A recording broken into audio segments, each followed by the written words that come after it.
سەرەتا سپاس بۆیەوە کە یاریگاکان جوانەکەن بەم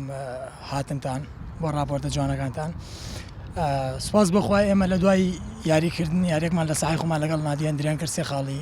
زۆر زەرورمان بەدەستێنا هەرچەندەکە ئێمە لە خولی عێراق و لە خولی کوردستانیش بە هەمان پێکاتەوە بەشدارین هیلاکین باب ئەتوانین بڵێم زۆر ماندوین. سپاس بخوا لە ساحەی پێشمەرگەی هەولێر خاڵێ خراپ نییە. ئێمە یاریێکی زۆر باشمان کردین ڕۆ بەڵامی تر کۆمەڵێک هەڵی تحکیمی کۆمەڵ شتیوە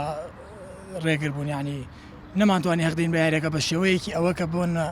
ڕابین لەگەڵ جەوەکە ئێمە هیلاکین چەندێکە هاتوچۆکەین ئەم لاودا ئیشەڵا لە داهاتوە تعویزەکەینەوە بە باشترین شێوە گەڕێنەوە.